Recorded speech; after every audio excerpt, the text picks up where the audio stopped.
juriste në Nida Bozheku që nisëm diskutimin, do të rikthehemi edhe një herë diskutimin. Bozheku, ndjes jemi sërish së bashku, por për shkak edhe të zhvillimit të fundit. Vjen me një logjikën, po flasim sa i takon pikërisht edhe ankimimit të bërë nga ana e qeverisë për zonjën Balluku. Jemi së bashku sërish, po.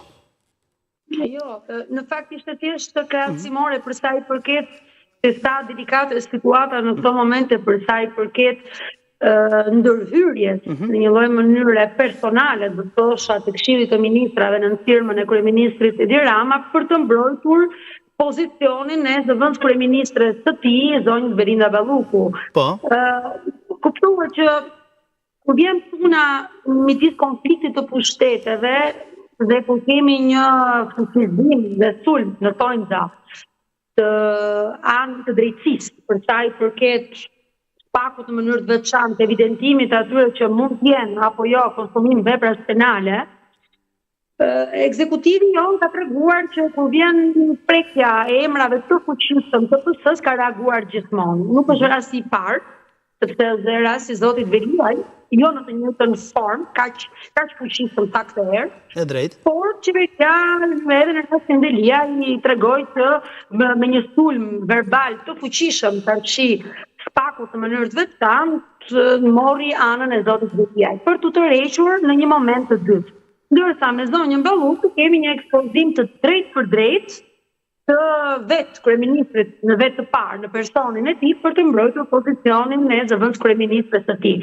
Sinqerisht, politikisht, për te aspektit ligjor, mendoj që është një mbrojtje ndoshta e panevojshme. Pse shifni? Është një efekt bumerang në atë që është perceptimi i popullit. Sepse kur del kryeministri dhe mbron në mënyrë kaq të fuqishme zëvendës kryeministren që ka në kuvisë të saj të akuza jo të thjeshta, ku dëmi ekonomik i shkaktuar buxhetit të shtetit të gjithë shqiptarëve dhe zgjedhësve në veçanti të kësaj magjorante, mendoj që ekuilibri duhet anoj kryesisht nga zgjedhësit dhe jo nga një personazh i cili vërtet është shumë i rëndësishëm, por që fundit ka një organ, një pushtet të tretë, drejtësia, në të cilën duhet mbrohet me gjitha mjetet dhe instrumentet ligjore, pa përdorur instrumente të tjera ndihmës të ekzekutivit për të treguar pafajësinë e vet. Pra, nuk e kuptoj pse duhet një lloj, unë e quaj diskriminim.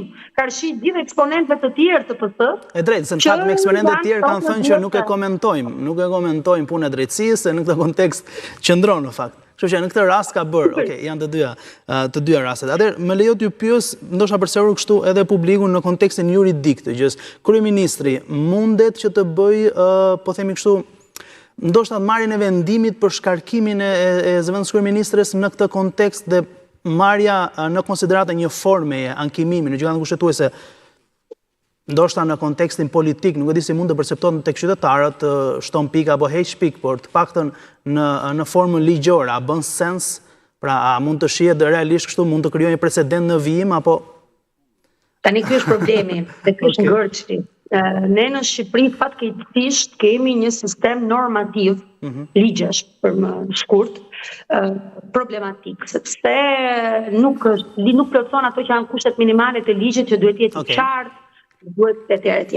Nuk po i vë detaje. Tani, çfarë ndodh? Ndodh që për të evituar gjithë këtë konflikt dhe për mos u futur në vetë të parë kryeministri, pra për ta hequr barrën nga vetja, duhet të kishte bërë propozimin për shkarkim presidentit, dhe presidenti do ta shkarkonte. Flasim nga pozicionet qeverisëse, ekzekutive, sepse ato parlamentare vazhdojnë që ndrojnë. Ajo është deputete e Parlamentit të Shqipërisë. Po. Ankimimi që ka bërë, padyshim që mund të bëhet në gjykatë kushtetuese, lejohet që të shkohet, është e parashikuar në kushtetut, të gjitha ato subjekte që mund kanë të drejtën e ankimimit në këto organin më të lartë, interpretues të ligjit. Por, problemi është, a duhet ta bënte vetë qeveria, apo duhet ta bëjë zonja Balluku në atë që janë të gjithë shkallët e parashikuara nga